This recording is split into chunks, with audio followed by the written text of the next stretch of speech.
Boa tarde, terceiro ano, tudo certo?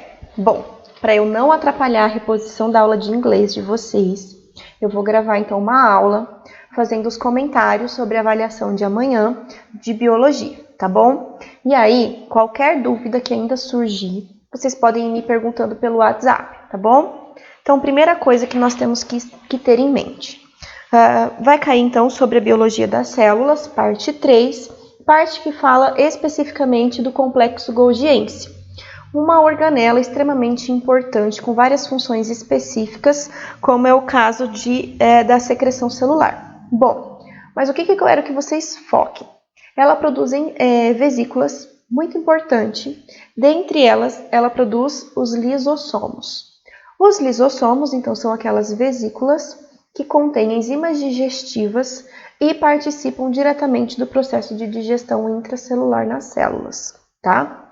Outra coisa bastante importante que vocês devem levar em consideração é que na cabeça do espermatozoide existe uma região chamada de acrossomo. Então é importante vocês saberem que essa região também tem bastante vesículas, enzimas digestivas que tem a função de fazer o quê? Digerir a parede do ovócito, no momento da fecundação, permitindo que o espermatozoide entre no ovócito e assim ocorra esse processo de fecundação, certo?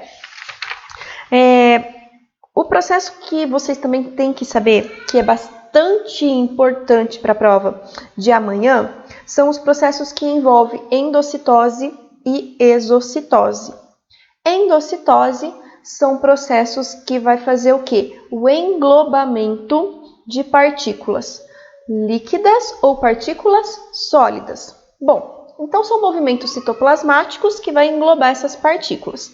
Quando nós estamos falando de partículas sólidas, estamos falando de um processo chamado fagocitose, que é aquele processo em que a membrana plasmática produz pseudópodes, engloba essa partícula, né? Essa partícula forma um fagossomo, esse fagossomo vai se juntar com os lisossomos, vai ocorrer a digestão, o que não for necessário depois vai ser descartado no processo inverso, que a gente chama de exocitose. Mas se a gente estiver falando de um processo que envolva englobamento de partículas líquidas, a gente está falando de pinocitose. O procedimento é praticamente o mesmo. A membrana plasmática cria seus bracinhos, seus pseudópodes, engloba essa partícula líquida. Esse pinossomo ele se torna um vacúolo digestivo, né, que vai se juntar com os lisossomos e assim vai ocorrer a digestão intracelular. Mesma coisa, o que não for utilizado depois é eliminado no processo de exocitose. Uma coisa que é bastante importante vocês saberem também, que esses processos também eles estão relacionados com a digestão autofágica, né? Que é quando a célula faz a ingestão de estruturas celulares pertencentes à própria célula, sem provocar morte celular. Então ela faz o quê? Como se fosse uma limpeza celular. Aquelas estruturas que não têm mais vantagem para a célula, então são digeridas no processo de digestão autofágica, certo? Bom, então isso é o que cai no primeiro momento na prova de vocês. Depois eu também falei que eu vou cobrar na avaliação de vocês a unidade que fala dos artrópodes e também a unidade que fala dos moluscos. Bom, aquele mesmo esquema de sempre, né? Eu costumo cobrar bastante características gerais dos filos. Então, prestem atenção nas características gerais do filo dos moluscos, tá? E também na sua classificação, levando em conta, estudando com um pouquinho mais de propriedade, a classificação dos cefalópodes, que é um grupo já mais evoluído e de grande importância biológica, tá bom? Leve em consideração a classificação, as características gerais dos insetos também, e uma coisa que é muito importante vocês saberem é como que acontece o crescimento desses insetos, tá? Na apostila de vocês tem um gráfico na página 259, e esse gráfico aqui, ó, é legal vocês estarem dando uma atenção para ele, tá? Então aí tá mostrando que os seres normais que não têm o exoesqueleto, eles fazem uma curva retilínea e depois eles atingem a estabilidade, que é quando crescem. Os insetos não. Os insetos eles vão crescendo em forma de escada. Por quê? Porque eles têm a presença desse exoesqueleto e o exoesqueleto dificulta o seu crescimento. Então esse animalzinho ele cresce até que ele atinja o exoesqueleto. Quando ele chega no limite desse exoesqueleto, o que precisa acontecer? Precisa acontecer uma troca, precisa acontecer uma muda, uma equidise, tá? O que é isso? É a troca do exoesqueleto. Então esse inseto vai fazer o quê? Vai trocar o seu exoesqueleto, vai produzir um novo exoesqueleto maior, e aí ele vai crescer de novo até atingir o novo exoesqueleto. Atingiu esse novo exoesqueleto, ele para de crescer. Aí o que é preciso? Uma nova muda, uma nova equidise. E assim é que esse inseto vai crescendo.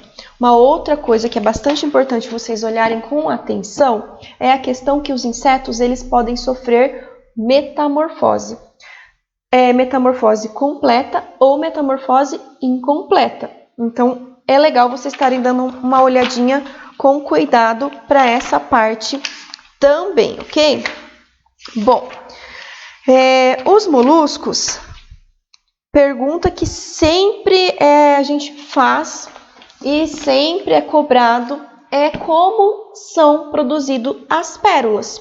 Então, as pérolas, elas são produzidas a partir do quê? A partir de uma substância nacarada que vai envolvendo um grão de areia ou qualquer corpo estranho que entre dentro do manto das ostras, tá? Então, assim que ela vai estar produzindo essa pérola. Uma coisa que é legal a gente saber, vamos ver. Qual que é o tipo de respiração dos moluscos terrestres e dos moluscos aquáticos? Quais são os exemplos, então, desses pertencentes a esse filo que vivem nos ambientes mencionados? Bom, só para lembrar, os moluscos terrestres, a gente tem como referência o caracol e a lesma. E eles apresentam já um pulmãozinho bem primitivo, porém, eles ainda fazem também respiração cutânea. Por isso que eles têm aquela pele bem fininha e eles morrem quando coloca sal em cima deles. Os moluscos aquáticos, como os mexilhões e o polvo, eles vão apresentar brânquias, tá? Então, isso é importante, essa diferenciação também, para vocês estarem dando uma olhada. Importância dos moluscos. Os moluscos eles têm importância na culinária e também importância econômica. Legal vocês estarem dando uma olhada com atenção aí também, certo?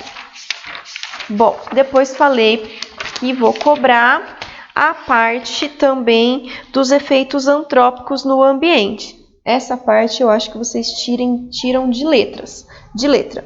Mas vamos levar em consideração, então, formação de chuva ácida em ambientes poluídos e em ambientes não poluídos. A gente já viu, então, que em ambientes poluídos, a chuva ácida ela forma principalmente pelo dióxido de enxofre e pelo monóxido de nitrogênio, que dá origem às chuvas ácidas com presença de ácido sulfúrico e ácido nítrico, né? Mas em ambientes não contaminados, que a chuva fica levemente ácida, acontece pela presença do dióxido de carbono, tá? Que vai dar origem ao ácido carbônico.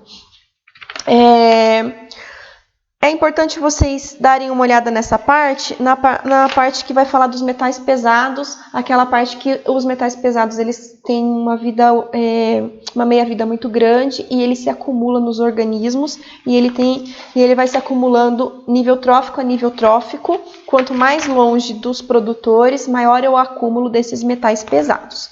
Isso também é importante vocês estarem dando uma olhadinha, tá? E por último, vou cobrar para vocês na prova bactérias, tá? Bactérias, características gerais que vocês tiram de letra, tá? Isso aí eu não tenho dúvida que vocês tiram de letra sobre as características gerais das bactérias. E deem uma atenção para a reprodução das bactérias. Reprodução sexuada, aquela reprodução que acontece por conjugação, né? Em que ocorre troca do material genético dessas bactérias E aí a gente vai ter aí principalmente a participação daquele DNA circular chamado plasmídio, né? E a reprodução assexuada, que acontece por divisão binária, ou cisparidade, ou bipartição, que é quando forma um monte de clones sem variabilidade genética. O que é importante vocês saberem? Quais são as vantagens e desvantagens de cada um desses tipos de reprodução, tá? Bom, a prova de vocês, a maior parte dela, 7 questões, são questões de escrever. Então, vocês vão ter que escrever na prova e não de marque X. Então, por isso que eu peço para vocês darem uma estudadinha. Eu sei que vocês estão fazendo a prova com consulta, que vocês têm a apostila à disposição, mas eu não peguei questões de fácil acesso, porque eu montei as questões da prova de vocês, tá? Para quê? Para que vocês pensem um pouquinho mais, vocês são terceiro ano do ensino médio, tá? Então, assim, leiam, estudem antes da prova, não deixe para dar uma olhadinha em uma aula antes, tá? Porque vai ser importante vocês terem conhecimento do assunto. Bom, se vocês tiverem alguma dúvida no momento que vocês estiverem estudando para a prova, estou à disposição aí de vocês, tá? Fiquem tranquilos. E aí é só ir me chamando no WhatsApp. Até mais, pessoal. Beijos!